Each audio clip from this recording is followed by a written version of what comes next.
கோவாவில் India Russia இடையேயான 17வது ஆண்டு உச்சி மாநாடு நடைபெற்றது. பிரதமர் மோடி, ரஷ்ய அதிபர் புதின் தலைமையில் இரு நாட்டு குழுக்களும் பேச்சுவார்த்தையில் பங்கேற்றன.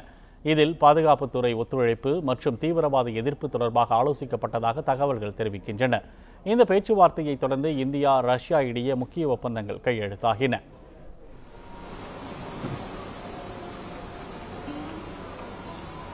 The first agreement is a MOU, a Memorandum of Understanding between EDB.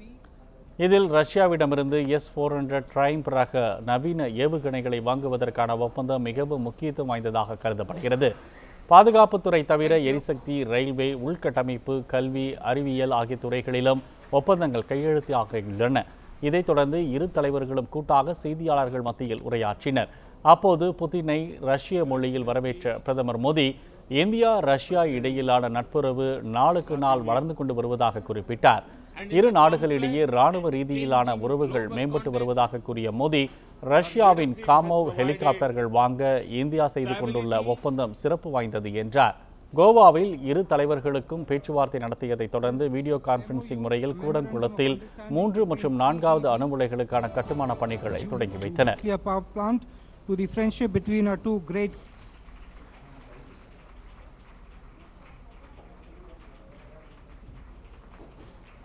இதைத் தொடர்ந்து பேசிய பிரதமர் மோடி, கூடங்குளம் அணு உலை திட்டமானது இந்தியா ரஷ்யா இடையேயான ஆக்கப்பூர்வமான அணுசக்தி துறை ஒத்துழைப்பை காட்டுவதாக பெருமிதம் தெரிவித்தார்.